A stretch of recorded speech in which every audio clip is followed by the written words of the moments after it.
but you will not call him the GOAT of a black cultural icon, of a black cultural product. You're not doing that. Our culture is our culture.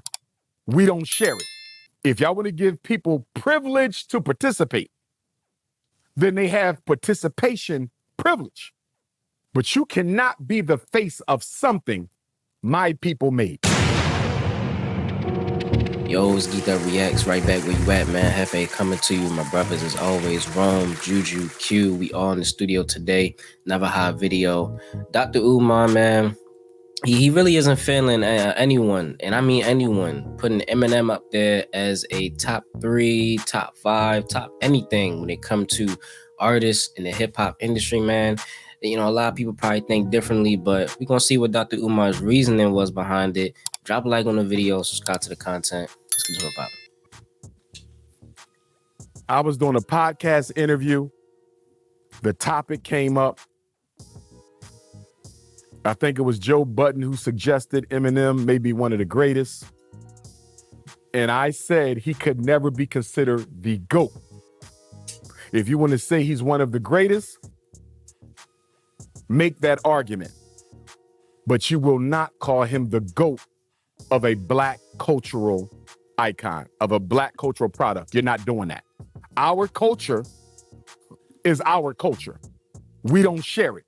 If y'all want to give people privilege to participate, then they have participation privilege. But you cannot be the face of something my people made. This is not only true for me, this is true for most groups.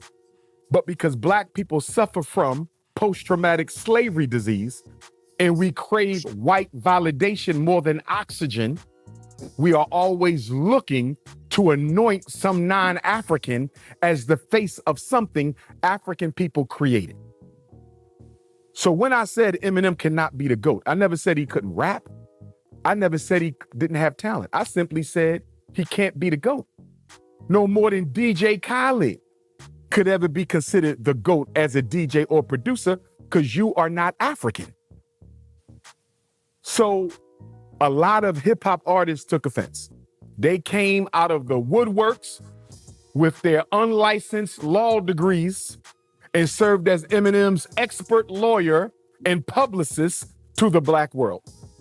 And they defended that man better than Johnny Cochran defended O.J. Simpson, and basically told me I have no right to speak on the topic because I am not a rapper. Negro, I don't have to be a drug dealer to speak on drug dealing.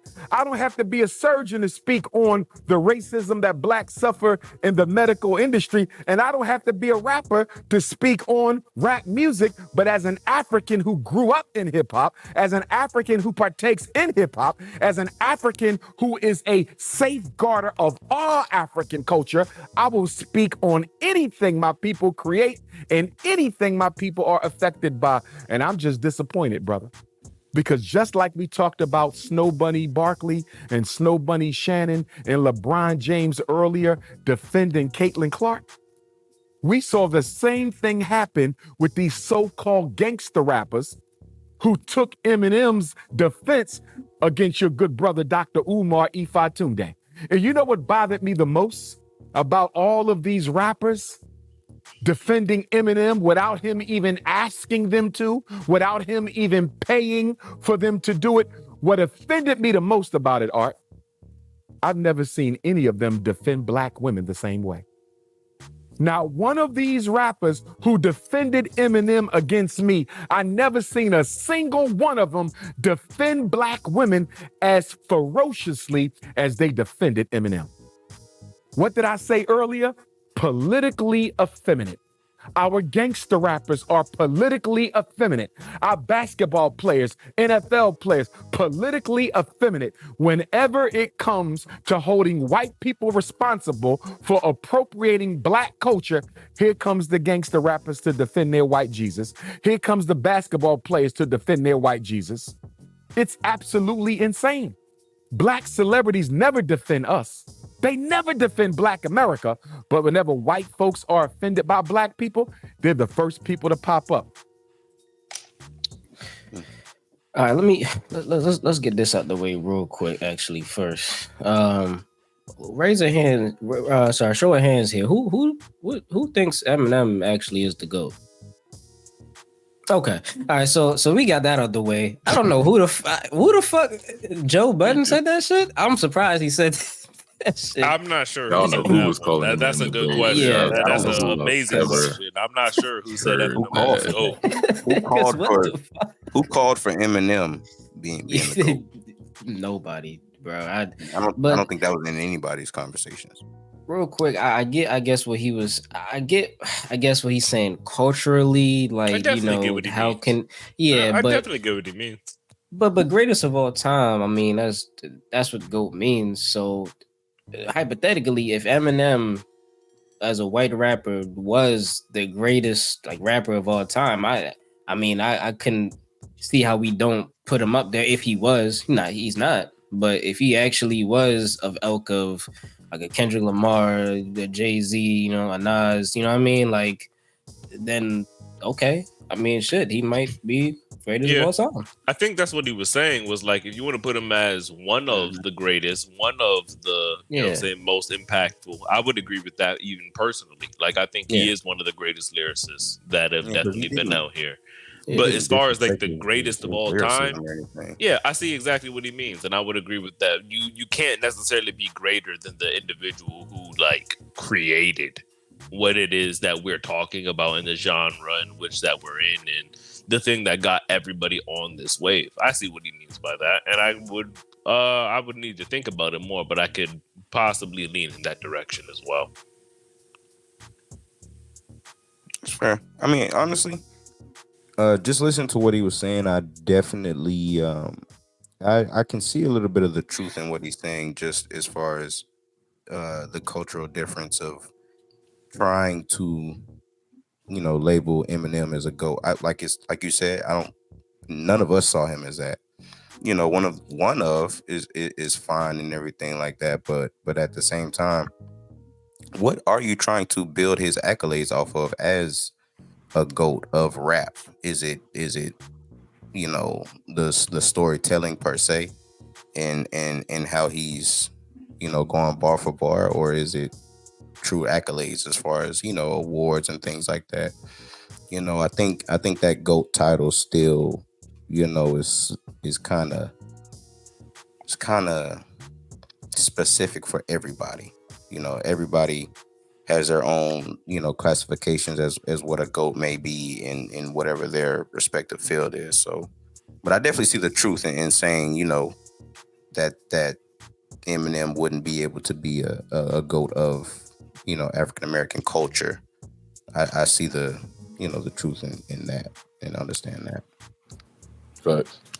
Well, real quick for me, niggas that know me know I'm as hard as the Caucasoids as anybody, but you know, I don't agree with. I think if someone Latino, someone white, someone Italian, if someone of a different culture came in and some Asian, I'm gonna say if they were able to come in and they had the skills and the team behind them and the longevity and they were able to do it, I think they could be the GOAT. I'm not saying it could never happen. I mean, theoretically, it could. I mean, it's possible. Like, I think, like, I mean, the people who started like acting, the people who created basketball and all these sports were white people, and the greatest to do them are black. You know, I think it'd be highly, you know, unlikely for a white person to be the GOAT of rap. But yeah, I've never heard anyone call Eminem the GOAT of rap. So I don't know where this even came from. And but not even in my top 10, to be honest. Yeah, not even in my top 10. Barely scraped my top 50. You know? All right. Your top 50 you know who I am. You know who I am. I know who I am. I know who I am. Who's number 50? You know who I am. Who's 50? I don't know. Lil Uzi and Cardi. All them niggas. All right. I got my list somewhere, bro. I got my list somewhere. But no, I'm just saying, you know, it just it's highly unlikely, but I think someone of another culture could be the GOAT. To say it's impossible. It's possible. It's possible. It's just highly unlikely. Like you said, I have a hard time. Like I don't know anybody in any rap conversation I've ever had in my entire 26 years has been like truthfully gung-ho, like 10 toes down on Eminem being the greatest of all time. Yeah. I've just never heard that. But I don't know any other like realm that we do that in. Like he said that like other cultures do it. Where? Let me ask you this: like what other avenue? What sport? What culture medium? He was speaking for like how African American athletes were speaking up for like Caitlin Clark, but. Well, no, he started off this entire thing by saying a person of another culture could never be the GOAT of something culturally dominated by someone else. Or I guess that was the point he was getting at. And I just don't think I want to identify anywhere else we see that. We don't see it in acting. We don't see it in sports. I agree with what you're saying. I think where he's leaning at and where I would agree with is, I think you literally said it yourself, Rome, is the fact like, for you to hit that level of being the GOAT over somebody who created the lane that everybody's in, you'd have to do something outstanding and beyond race, transcends race. Like it'd just be like, well, we can't outsell him, we can't out rap, we can't, like, he's just actually the great. And the chances of you being that are so slim that it's borderline impossible. I'm about to say, name, it'd be crazy. There's a handful of people that you can name that are like that, and most of them are basketball players, to be honest.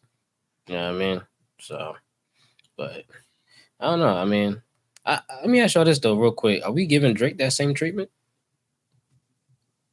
As pertaining to what you mean? What? Because he's treatment is biracial. I ain't gonna lie to you. Let me ask you this: you think Eminem is more cultural than Drake is? Cultural? Yeah, I do. So we giving Drake that same treatment? I ain't gonna lie. Eminem was in them rap battles, bro. He was in them trenches. He was in them trenches. From 8 Mile, right? Yeah, he was in them trenches. He was really in them trenches. He's with them niggas. He's with them niggas. So he's definitely Drake was trying to hang with them niggas. So I mean, I don't know. He always, he kind of had a head start, man. I don't know. Eminem. I think that's worth a conversation in the comment section. Yeah, unfortunately, I had a conversation about this recently because we were discussing, who can say the N-word, who cannot, and I think the vast majority, unfortunately, for the vast majority, when it comes to things like that, it just kind of boils down to if you're Black presenting. I think people honestly don't really care if you grew up. Yeah. If you grew up around the culture and you're Black presenting, you're fine. I think for most people. So. Drake is Black presenting, at least at this point in his life, so people are okay with whatever he does. So, okay. I just didn't know that Eminem versus Drake was a conversation, but all right. It might have to be as far as culture is concerned. As far as culture, you never know, man. You never know. Yo, like you said, man, I'm leaving to y'all in the comments, man. Are we giving Drake that same treatment as like Dr. Umar is saying about the whole culture and everything? So let us know in the comments. Drop a like on the video and subscribe to the content, man. We really appreciate the love and support. We're gonna catch you on that next video, man. Peace.